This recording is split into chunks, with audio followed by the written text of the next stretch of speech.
Want to know the 3 biggest myths about diastasis recti? Today I'm going to tell you. But first, my name is Polly and I'm a pelvic floor physical therapist, and I'm also founder of No Kegels University, and I have been practicing for over 13 years. And this is a topic that I want you to really understand because, to be quite honest with you, there is so much information out there that really is not true. So the first myth: pre-tightening your core before an exercise. I'm sure you've heard this before, that you should do TVA breathing before you perform this next rep of this exercise. Or you need to engage that core and pelvic floor and then do your core exercises. That's actually wrong and incorrect. But before I tell you why, let me ask you this question.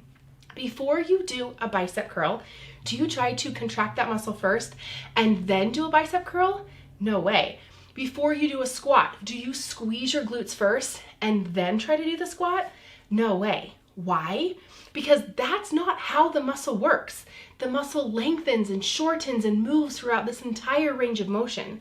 And here you are really interfering with how that muscle works. But let me also tell you this. The research tells us that when we look at when the core muscles actually turn on or fire during a particular movement or an exercise, what it tells us is that not all the time is your transverse abdominis or your rectus abdominis or any of your core muscles. Sometimes they are not the first to turn on. Sometimes they're last. And what that tells us is that you trying to tighten those muscles first before you do that core or ab exercise, you're actually interfering with how your muscles are working.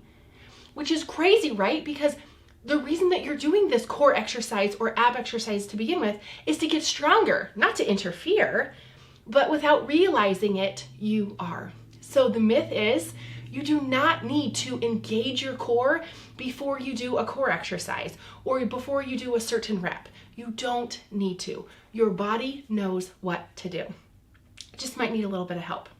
Myth number 2, there is no one-size-fits-all program for diastasis recti. This is one of the biggest myths that I see over and over and over, that this fitness influencer will say, well, here's how I healed my diastasis recti, and this can help you too. Or do this program and it will heal your diastasis. The issue is that your birth history is very different than my birth history, which means that the exercises you need are going to be very different than the exercises that I need.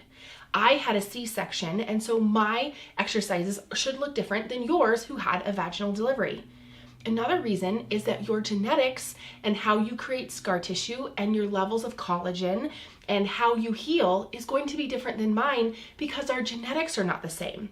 So to say that my diastasis is going to be healed by doing so-and-so's program, that's simply not true, because what your body needs is going to be different because your story is different, your birth is different, your genetics are different. So to say that so-and-so's program is going to help you, it might, but to use those same principles that she used, it's probably not going to be a good fit because there's a lot of considerations that are getting missed. So I want you to be aware of that as you are looking at different programs and determining which program would be a good fit for you. Myth number 3 about diastasis: you can't get your abs back after having baby. This is simply false. Now, aesthetically, is your body going to look like it did before you had kids? Probably not. And the reason being is because you went through something that would suggest that your body did something different than what it did before it had kids. So of course it's not going to be the same. Is your body going to be the same after you have a surgery? No, it's not going to be the same. It might function like it did before you had that surgery, just like your body can function like it did before you had kids.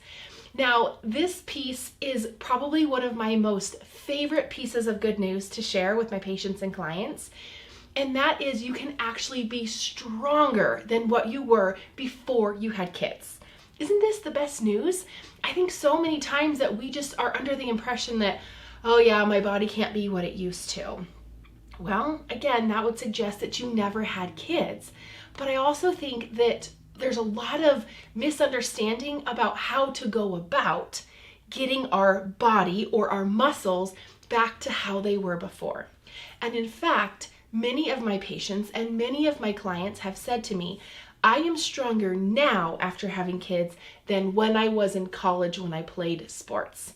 And to me, that is one of not only such a great testimonial to the fact that you can become stronger after having kids, but the other fun piece of research, because if you know me for any period of time, you know I love the research. They've actually shown that Olympic female athletes, that their times have increased after having kids. And a lot of it has to do with the different types of hormones and the human growth hormone. And there's all these other really cool pieces of science and hormones that go into this. And this isn't the place for me to go into it, but I just think it's such a really incredible tribute to the female body that it can birth this baby, which is very miraculous, but then also turn around and come back stronger than it ever was before. Which, if you're a mom, and you probably are, we need to be stronger than what we were before. Right now, I have 2 toddlers, and I feel like I am running around all of the time, trying to keep up with them, chasing them around, playing with them. I do need to be stronger than what I was before I had kids. And for the heck of it, I want to give you an extra myth that we can bust.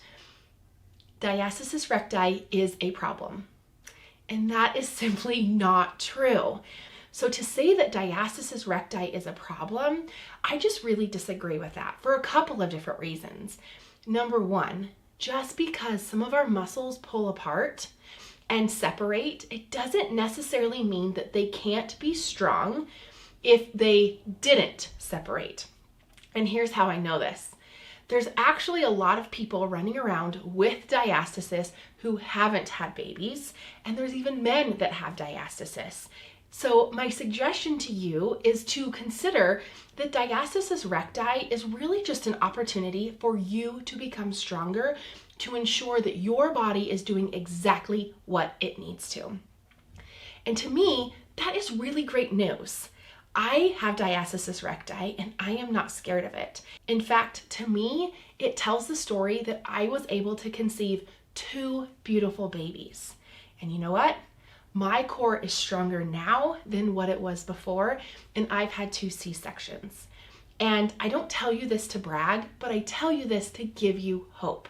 And like I mentioned about some of my patients who were college athletes, they're stronger now that after having kids than what they were in college when they were working out a couple times a day and playing their sport. So what does that tell us?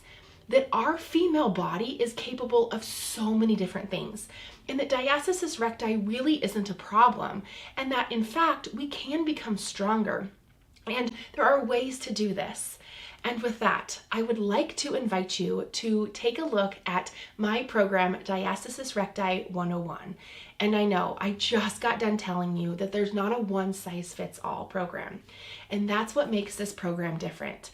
Not only do I share with you rules and guidelines to assess different exercises to make sure that it's a good fit, but I also give you one of the formulas that I use in creating exercises for me and for my clients and for my patients. And this is something that I think is invaluable because no matter at what phase you are or what stage you are postpartum, you can take this program and you can apply it to where you are and at what season of life you're in.